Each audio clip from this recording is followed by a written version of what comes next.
बहुत सारे मेरे स्टूडेंट ने कहा कि सर नीट और एनटीए पर एक वीडियो बनाइए। मैंने कहा कि मैं आखिर इस पर क्या बना सकता हूं, क्योंकि आईसीएसई खास करके आईएससी के सैकड़ों नहीं हजारों स्टूडेंट इससे प्रभावित हैं, जिनके एनटीए में ने उनके रिजल्ट को नहीं पब्लिश किया या गड़बड़ी हो गई या फिर ग्रेस मार्क के कारण गड़बड़ी हो गई। सबसे विचित्र बात है कि 3 साल पहले तक 650 मार्क्स आ जाना आउट ऑफ 720 सिक्योर माना जाता था। अब 650 मार्क्स भी सिक्योर नहीं है, तो आखिर कुछ न कुछ प्रॉब्लम है क्वेश्चन सेट करने को लेकर, या जिस तरह से extraordinarily 720 out of 720 marks आ जा रहे हैं, कुछ बच्चों को आपने अननोइंगली ग्रेस मार्क्स दे दिया।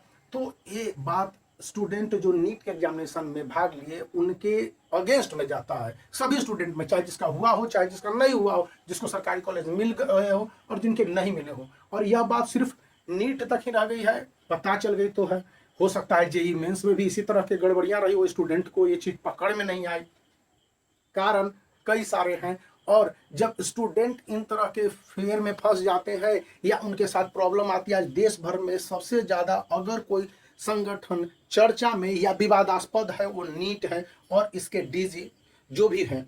तो आखिर ये क्यों हो रहा है और इसके पीछे के जो मोटिव्स हैं, ये स्टूडेंट के, खास करके क्लास 12 के स्टूडेंट के, इवन सीबीएसई क्लास 12 के स्टूडेंट जो मेडिकल की तैयारी करते हुए अपने मांस तक को गला देते हैं। आप उसके स्किन को देखेंगे ना, बोर्ड स्टूडेंट के समय में ऐसा नहीं होता है, लेकिन जो नीट के एग्जामिनेशन में भाग लेने के 2-2 साल ड्रॉप आउट करके, तो उनके स्किन पर मांस नहीं होता है। लड़के और लड़कियों की चश्मे चढ़े होते हैं, और जब वो इतनी तैयारी करते हैं, पीड़ा झेलते हैं, घर परिवार से दूर, कि कोटा में रहना, दिल्ली में रहना, बेंगलोर में रहना, कई जगहों पर कष्ट सहते हैं, और उसके बाद भी उनका मेरिट के आधार पर नहीं होता। अब सवाल यह उठ रहा है कि चाहे आईसीएससी आईएससी के स्टूडेंट हो, आईसीएससी मैं बार बार बोल रहा हूं, या फिर सीबीएसई के स्टूडेंट हो या स्टेट बोर्ड के स्टूडेंट हो, उनके साथ अनजस्टिस क्यों है, और इसके पीछे पूरे सिचुएशन पर, पूरे एग्जामिनेशन पर एक क्वेश्चन मार्क तो उठाई है।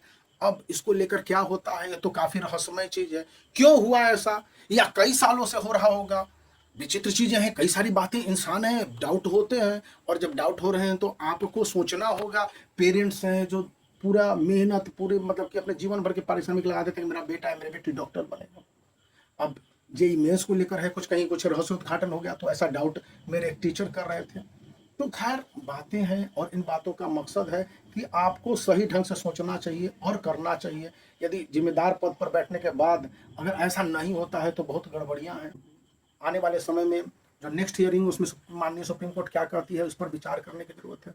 तो इस विषय पर आपका क्या कमेंट है, आप जरूर सोचिए। यदि आपके भाई बहन जो कोई भी दिए हो, एनटीए सवालों के घेरे में नहीं है, संदेह के घेरे में पूरी तरह से है, और इसका कोई सॉल्यूशन